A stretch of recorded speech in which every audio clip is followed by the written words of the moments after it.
পরিবার সঞ্চয়পত্র নাম শুনেই মনে হয় যে এটা বোধহয় পরিবারের খরচ নির্বাহের জন্য। অর্থাৎ একটা পরিবার বা একটা খানা, লেটস সে 4 সদস্য বা 5 সদস্যের একটা পরিবার যেখানে বাবা মা এবং সন্তান সন্ততি থাকে। তো পরিবার সঞ্চয়পত্রের টানটা শুনে মনে হয় যে কোনো একটা ফ্যামিলি ইউনিটের জন্য বা হাউস হোল্ডের জন্য এই সঞ্চয়পত্রটা ডিজাইন করা হয়েছে বা তারাই এটি ক্রয়ের জন্য উপযুক্ত।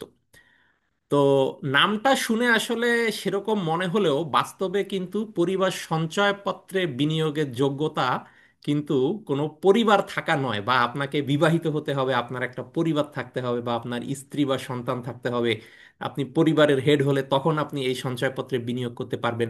বিষয়টা কিন্তু এরকম নয়, যদিও নামটা ওরকম, বাট কনসেপ্টটা বা প্র্যাকটিক্যাল যে এলিজিবিলিটি সেটা কিন্তু এরকম নয়। তো পরিবার সঞ্চয়পত্রটা আসলে কাদের জন্য চলুন জেনে নেওয়া যাক আজকের ভিডিওতে। তো বাংলাদেশে যেই প্রধান 3টি সঞ্চয়পত্র আছে, তার মধ্যে একটা হচ্ছে ব্যাপকভাবে জনপ্রিয়, যেটা 3 বছর মেয়াদি যেই ত্রৈমাসিক ভিত্তিতে মুনাফা প্রদেয় যে সঞ্চয়পত্র সেটা। আরেকটা হচ্ছে 5 বছর মেয়াদি যেই বাংলাদেশ সঞ্চয়পত্র সেটা। আরেকটা হচ্ছে যেটা পরিবার সঞ্চয়পত্র। তো এর মধ্যে প্রথম যে দুটো বললাম যে 3 বছর মেয়াদি যেই সঞ্চয়পত্র এবং 5 বছর মেয়াদি যেই বাংলাদেশ সঞ্চয়পত্র, এই দুটো কিন্তু মোটামুটি ওপেন, অর্থাৎ যে কোনো শ্রেণী পেশার বাংলাদেশি নাগরিক কিন্তু এই দুটো সঞ্চয়পত্রে বিনিয়োগ করতে পারে। কিন্তু পরিবার সঞ্চয়পত্র যেটা, সেটার বিনিয়োগের ক্ষেত্রে কারা করতে পারে এটার ক্ষেত্রে কিন্তু কিছু প্রিকন্ডিশন আছে। তো প্রিকন্ডিশনটা হচ্ছে এই, যে 18 বছর বা তদূর্ধ্ব যে কোনো বাংলাদেশি মহিলা নাগরিক কিন্তু এই সঞ্চয়পত্রে বিনিয়োগ করতে পারে। অর্থাৎ পুরুষ না, 18 বছর বা তদূর্ধ্ব যদি কোনো মহিলা হয়ে থাকে বাংলাদেশি নাগরিক, তিনি এই পরিবার সঞ্চয়পত্রে বিনিয়োগ করতে পারবেন। আর আরেকটা হচ্ছে, যদি শারীরিক প্রতিবন্ধী কোনো কেউ থেকে থাকে বাংলাদেশি নাগরিক, সেটা পুরুষ বা মহিলা যেই হোক, তারাও সেখানে বিনিয়োগ করতে পারবে। শারীরিক প্রতিবন্ধী হলে পুরুষ মহিলা বোথ ক্যাটাগরি এখানে বিনিয়োগ করতে পারবে।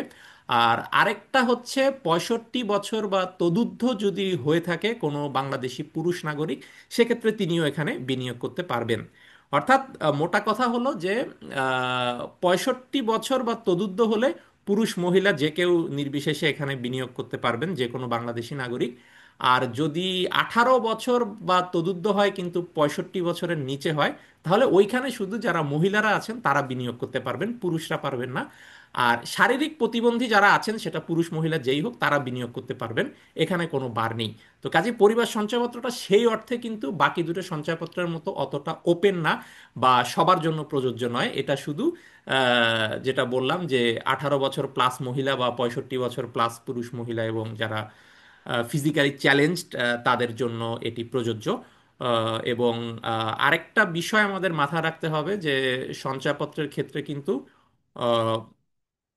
যেই 5 বছর মেয়াদি যে বাংলাদেশ সঞ্চয়পত্র বা 3 মাস আহ, অন্তর মুনাফা প্রদেয় যে 3 বছর মেয়াদি সঞ্চয়পত্র এবং পরিবার সঞ্চয়পত্র, এই তিনটা মিলে কিন্তু সর্বমোট বিনিয়োগযোগ্য সীমা হচ্ছে একক ব্যক্তির নামে 50 লক্ষ টাকা এবং যৌথ নামে 1 কোটি টাকা। এর বেশি কিন্তু বিনিয়োগ করা যায় না এই তিনটা মিলে কম্বাইন্ডলি।